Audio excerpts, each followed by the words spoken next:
Welcome to the People Behind Property podcast, the show where we go beyond the listings, beyond the results, and we dive into real estate stories of the people shaping the industry. I'm Andrew Martin. Today's episode is one I think a lot of people, a lot of young people are going to really enjoy and are going to connect with because in real estate it's not always a straight line. Sometimes it's messy, sometimes it breaks you a little before it builds you. That's right. And today's guest has lived that journey from starting at just 18 years old as a cadet to burning out early, walking away from the industry with almost nothing, and then rebuilding herself as a trusted advisor and a powerful personal brand. This is a story about resilience, identity, and doing real estate the right way. I'm joined here today by Mohi Gholamy. How are you? Really good, Andrew. How are you? Yeah, very good. It's great to have you on, and I was excited to get you on. We've known each other a while. That's right. And but I see what you're doing on social media, and the posts are quirky, they're funny, but you've got a lot of tenacity and courage to do that. And you're only 24 now. I am. So you're a founder of a business called Legacy Capital Group. That's correct. So I think a lot of young females in the industry that are trying to find their way. So I think this conversation today is important for a lot of young females. Yes. And I remember going back to the days when I first met you, which when you were at Ray White Manningham. That's right. And I know Jim was one of your mentors, probably still is to some degree. He is, yes. And I think that's made a big difference. So we'll get into it. We'll talk about a whole bunch of things. Yep. But again, it's great to have you on. So thank you for having me. Yeah, thank you. I know you didn't plan to necessarily get into real estate back then, but take us back after you'd finished school. And, the moment you kind of made a decision that you wanted to give real estate a go. Of course. Yeah. When I finished school, like anybody else when they're 17 and 18, I was just doing a retail job. I was working locally in Doncaster. Mum and Dad had just started their business the same year, so I was working, again, the 12-hour, 10-hour days, just doing double shifts here and there. And I was getting really tired of doing a work that wasn't getting anywhere. Really wanted to do something bigger, something meaningful. Yeah. And a friend of mine suggested that, why don't you try real estate? You have the people skills, you're bilingual, Doncaster is going to be your, good scene for you. So that's how I got my license. And about 6 months after, I found myself on LinkedIn applying for jobs. Yeah. So what was that first role? First role was a sales cadet, and to be quite frank with you, for Ray White Manningham. Oh, right. So yes, that's when I first met you. That's right. Because you would have been, I don't know how long ago. Maybe you were 20 back then. I'm not sure. I think so. That's right. Yeah. It was about 4 years ago when I think we met at a couple of auctions then. I was in the industry by that point for 2 years. So I got into a sales role as a cadet. And to be honest, I did not know what a cadet even is. No, that's right. And I did not know what I'm getting myself into. Yeah. From that point, what I could see, real estate agents, they always dress nice. They always have the fancy cars. They open the door and boom, the property is sold. But when I got into it, it was not like that. So, no. What was that early version of Mohi like at 18? What was she like? I never forget it. I walked into the office on the first day after I had my interview with Jim Stamatis, the director. And they gave me a list, they gave me a phone, and they said to start dialing. And I was 18. The only people that I had spoken to back then was my parents and my brother. So I was really, really, really shy at first. And very quiet on the phone. But I guess that's what you need to do. You got to get thrown into the deep end to build it up. And did you almost not get the job? So I found it out later on. I'm Persian. I come from an ethnic background and I have a super long name. So I applied for the job with that name, and later on the person that hired me said that they didn't want to hire me. First of all, I had no sales experience and my name was very unusual for him. So they made me do 3 rounds of interview. I did. They looked through my social media. They asked me to send them a video of me before they actually gave me the first chance. For a job that probably wasn't paying a great deal either. That's right. Yeah, I think just under $50,000. Which is, what I would have probably made more stacking shelves. It was worth it though. Yeah. Definitely. How much did those early years you're 24.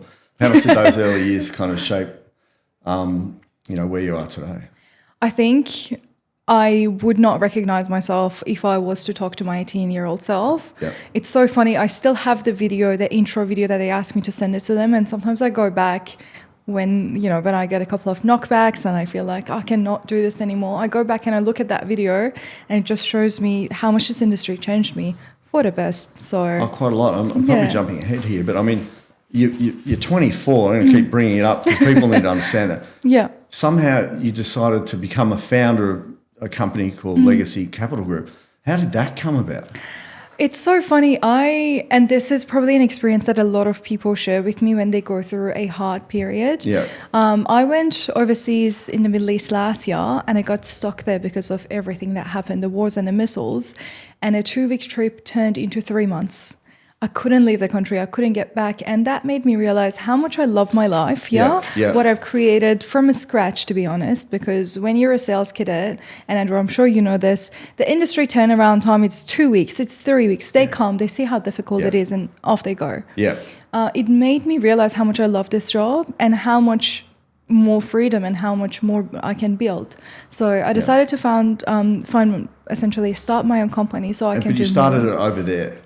No, right when I got back. You got back, I think I was still jet lagged. 24 hours after my flight, I was on the ASIC. Coming up with these delirious ideas. Exactly, that's right. I was on the ASIC website, but not finding so the name. As it turned out. Yeah, no, it gave me a lot of freedom. Yeah. Not just as far as setting my own hours, that's what everybody says, but as far as being able to do something that's actually meaningful and is in the client's best interest. It's amazing. I mean, again, like that was back when you were how old, when you kind of became that founder? This wasn't that long ago. This was only about 12 months ago now. So 23, you're becoming a founder. I mean, I think that's pretty impressive. It just means, for young people out there, if you put your mind to something, exactly, you can really do it. We'll come back to that though. Like, you spoke a little bit about burnout at 21. Oh, yes. And, the funny thing about that is people think burnout's for maybe older people or something, but you're 21. That's right. All the energy in the world and you're burning out. Tell me about what that was like. So before Ray-White, when I was during my time at Ray-White Manningham, I worked for really high performers, people that were writing, EMEAL 500,000, minimum I think they were writing was 250.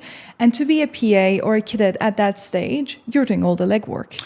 I was running from open to open. I was door knocking, and as a female, door knocking, you don't really feel safe, but I had to do it anyways. That's right. It's a tricky one, that one. It is, and you hear all the horror stories, and people start chasing you out of properties. It is what it is, so you have to do what you have to do. And I was working 6 days a week at Ray-White Manningham, and that Sunday, the only day that I had off, I was still working at the family business. And I would come home at 8-9 p.m. I would compare myself to my friends that were probably out partying on the weekends because they didn't have to do any opens. Throughout the week, they would sleep in until 11, 12. They were still studying. They had a part-time job here and there I was working, 50 hours a week, 60 hours a week, way more than... No life. That's right. People in their 40s, people that had a full family. Yeah. So I really thought I had enough of this. I cannot do this anymore. And I left the industry. You quit. I quit. The job. Yep. With $72 in my bank account. How many? $72 in my bank account. And I'm still living at home at the time, or? I was still living at home, well, but the only safety you had. No, of course, but being ethnic, if there is a mortgage in the house, everybody helps. So it wasn't like that. Some of the other families where they just work and they save all their money. I was helping the family. Yeah, gotcha. So, yeah. Okay, so you got $72. You burnt out. What do you do next? Went to... And you're only 20, I think I was 22 at that stage. Yeah. I went to my directors, which is the current company I work at now, and I said, I want to go. I'm done. And the funny thing is, it was at the peak of the stage where I was finally getting the call-ins. Yeah. I mean, you've been in the industry, you know exactly how it is. Yeah. You have to do the hard yards for so many years. And at the peak of the point where I was finally getting the call-ins, previous clients were reaching back out. I said, no, I want to go. And I remember I had a couple of campaigns that were about to launch the next week. So even doing that handover to one of my colleagues, it was really heartbreaking because I get very personal with my clients. So, I left and I said, I'm going to figure it out. Is that when you kind of got your head around starting Legacy, or? Because my parents were business owners from when I can remember, and being What type of business do they? they have a food production, but they started not from zero, from the negatives, and they really built it up, and they were really successful. And they started their own company around the same year that I was born. So as a 4 or 5 year old, I didn't have a babysitter.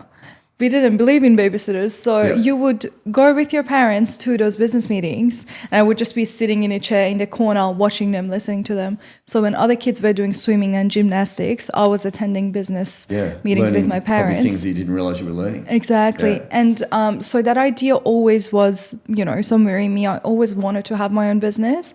It was just a matter of the right time and getting that experience under my belt. Because by that time, I've only done real estate. I haven't really stepped into the investment sector. That wasn't until 6 months later when I was doing investment and, helping my clients project manage that I decided, why not put all of them in one? Yeah, so let's talk about Legacy. And again, you're 23 at this time. Yeah. You decide you want to be a founder, not just of any kind of business, but like an investment advisory type business, which not too many people at 23. So where did that come from? So when I left my job, I had a friend who worked in an investment firm, and she just asked me to send her my resume, and I was so done with any corporate job at that point. I just sent it to her so she would stop nagging me. And about 2 months later, I got a call from them, and I said, why not? I attended the interview, and I ended up getting the job. I was the only female in sales there, and I ended up running circles around people that have been at the company for 12 months. And would you put that down to your real estate experience? Definitely. I think you don't get that discipline in any other industry. When I was 18, 19 and I was working at Ray White, it was 50 connects or you don't go home. That's right. So there's nothing else to do in sales. Exactly. Yeah. And I worked on the really high performers that would make sure I have that discipline. So I took exactly what I learned and I applied it to that job, and that made me excel very well. Yeah. It's funny, isn't it? It doesn't take much if you apply the real estate principles to any industry. That's right. You already, But the competition is very easy when you have done the hard yards. I was competing with people that made 20 calls and called it a day. They made one sale and they went home. But I was carrying that hunger with me. So you're in that role there. Then where did this business idea come from? So 6 months into that role, I went overseas. And I had that experience of, losing access to the life that I had built, and it made me realize how much I love it. I came back, I sat down with a client. They were a young couple based in Queensland. And funnily enough, being in sales, you would imagine that you always want to sell. But with this client, I sat down and I talked them out of the deal. I said, this is not the right thing for you. Do not invest here. And they were really happy. I think it was refreshing for them to at least see someone that is on their side for once. And it made me think that I want to do my own thing. I want to be able to walk away from a deal because it's in the client's best interest. And that's what led me to start my own company. So I have the ability to do that. Because when you work for someone else and you talk someone out of a deal, they don't really love that. No, of course not. But when you are running your own show, you can always do that. Yeah, that's good. That's good. So that was your kind of opening to working with a client just off in your own right? That's correct, yeah. And then how did it kind of build from there? So because when you're in the industry and you have the seniors in the team that have been doing the same thing for 10, 20 years, they don't have the experience or the exposure of everything, every other sector of the business. Whereas there I've done selling, I've done buying, I've helped buyers. I was an international buyers specialist for a while. Was that within your own company or? No, this was all within the real estate experience. So up to that point before I started my own company. And up to that point, I had 6 months worth of investment experience under my belt. And I have really good connections within the lending and the mortgage working side. So I was able to collect all of those advices and apply them to my own clientele. And that was around the same time that I started posting on social media. So, which was So was that about a year ago? That was about a year ago. Yeah, well, I mean, let's go there now because the reason you're sitting in this room today, even though we've known each other, is that your social media is fantastic. Like it's quirky, it's kind of fun. Appreciate it. you don't seem to have any fear around any of that. You don't care what anyone thinks, and there's a lot of haters out there as well. Oh, of course. But I don't know. It's just I just wanted to talk to you because I think that social media side of it is massive. That's and right. You're doing very unique and different content. Appreciate it. Yes. How did you get to that point? What made you decide to kind of turn that on for you and just not care?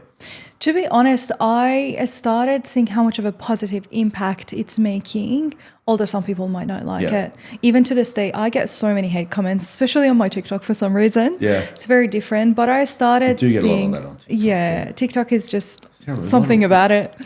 It's very racist. And I'm like, if you have something better to do, if you're doing something with your life, you do not have the time to come and sit on my TikTok and write these comments. Yeah, that's right. Because I don't have that time. Yeah. If I'm making a comment, if you don't have something nice to say, you can choose not to say anything at all. How many followers have you got on TikTok?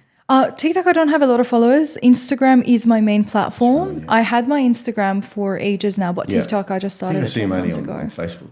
Yes, Facebook is I don't know what another you're doing. one. There was one there you were chopping vegetables, I think. What were you doing Yes. there? But they're all very quirky, That's right. Yeah, so... I think the best part about my social media is that I just took my personality in real life and I applied it to my social media. Yeah. I'm like an open book. Everybody that knows me in my personal life knows that any question you can ask me. Nothing's off limit. I talk about everything. That's why you can sort of see that on my social media as well. You can, yeah. There is Do you find you nothing get business leads and different types of... That's how it all started with my business. Yeah. So I did have some of my previous clients on my socials because obviously, you're working on a 4-week, 6-week campaign. You build that relationship and they still want to keep in touch. And by that point, I was out of the industry for about 12 months and I started seeing those previous clients reaching out to me. Yeah. Hey, I want to sell again. Hey, I have an investment property. I need to rent it out. Yeah. And that just made me keep going. So at that time, I was referring them back to my previous boss at Harcourts, where I work now. Yeah. And I decided, why not get back in there again and list myself? Yeah, I think it's good. And so I don't know if was there a moment where you just said, I'm going to put myself out there? Yes. What was that? What happened? How did you did something happen or? I had a mentor of mine, the CEO of the investment firm that I was working at, and me and one of my colleagues, we were recording a video as part of an ad for them. And this friend of mine, who was the person that got me into the job, was really shy. She kept saying, I don't want to be in this. And my boss, my CEO at the time, said this one thing that really shaped the way I look at it. He said, do you want to expose yourself and become the best version that you can ever be, or do you want to shrink yourself because you don't want people judging you? Yeah. And that just flicked that switch in me that what's the worst thing that can happen? Yeah. And I was so lucky to have amazing people around me that really supported me through those early stages where I was afraid to post and I wasn't as consistent. Yeah. And the rest is history, 12 months later. Yeah, definitely. We see far too many people in real estate that are just secret agents, so to speak. They don't do anything. That's right. But, you really made that work. Of course. And it's unique. Your content's just different and unique. So appreciate it. Again, that's why you're here today. And you're only 24. So that's right. Before we get to what you're doing at Harcourts, is Legacy still going now, or you paused that? No, it's still in full swing. Yeah. So how do you make that like, are you working with a number of clients at the moment, or? Yeah. So as far as the way that I split my days, I'm a bit of a workaholic. I have no off switch. Yeah. I'm either working 12, 14 hours a day, or I'm burning out and, saying bye to the industry. Yeah. So at the moment, through my social media, and sometimes I do ads as well, I have clients reaching out to me. Most of the ads are targeted towards people that are looking to buy an investment property. I sit down with them. I have a consultation session with them to understand what works best. Yep. If you have $1 million, I'm not going to advise you to go and buy a land house package in Whoop Whoop. Yep. And if you only have $500,000 to spend, I'm not going to get you to buy a rundown apartment that's never going to grow in value. Yep. So after that consultation session, that's where I can actually understand what their needs are, what their goals are. Yep. And if I can help them myself, I will. If not, I will introduce them to people that actually can. Yeah. Yeah. So that will continue alongside what you're doing in real estate. That's right. So, and that actually has given me this edge where, there's a lot of agents that will call you and say that I have a buyer, But now I actually have the buyers because my focus is on the buyers' work so much at the moment. Yeah. If they need an investment property, if they need a family home, then I will go out there and help them find what they need. So tell me about, you're now at Harcourts Manningham. Yes. You're a sales agent in your own right, or you're working on your own? On my own, yeah. Okay. So and how long have you been there? this is very recent. I moved back last month. So it's been 4 weeks now. Yeah. So what's your plan? I think I'm just going to keep going exactly the way I am because it's giving me so much freedom to be able to actually act in my client's best interest and help them in a way that I was never able to do so before. 6 months ago, if I was talking to someone who wanted to downsize, I had to beg the people in the industry that I used to know to go find them something, to send them your off-market listing. And I had to follow them up 5 times a day because for some reason people don't want to do their work. Nowadays, I can be that person and I can do it myself. Gotcha. So there's kind of some strategy behind that and what you're doing with Legacy. That's right. We do know, like traditional real estate, it is time consuming. It Yes. does, a lot of focus and, Of course. you've got to have discipline around your week.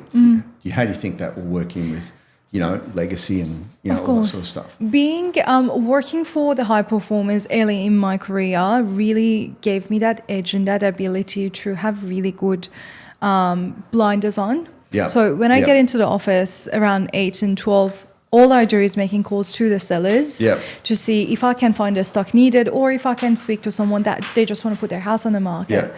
And after that, after 12 p.m. is where all the emails and the legacy things are coming up. And, I'm talking to a client, I have a meeting, I'm meeting up with someone, I'm doing their admin work behind the scenes. Yeah. But that means that sometimes I don't finish my working hours until 10, 11 p.m., but it is what it is. I have a very supportive family. You got a good work ethic. Yeah, and I really enjoy it. Yeah, it's really good. I mean, again, I keep saying this, you're only 24 here. You've already had a pretty full career, but you seem to have the vision and you know where you're going with this. So is it ultimately for you the next 3 to 5 years? What does that look like?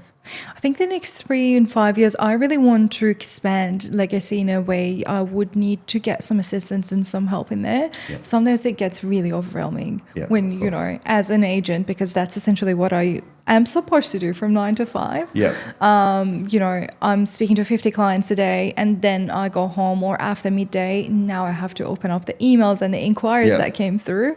I think first thing first is to expand that team and be able to find the right people that share the same vision as me so they can start supporting more clients and scale that business. Yep. And I think it really goes hand in hand with what I'm doing at Harcourts. Yeah. So the more buyers I'm able to assist, the more stock I can find for them and the more people I can help sell their home. Yeah, that's awesome. That's awesome. Yeah.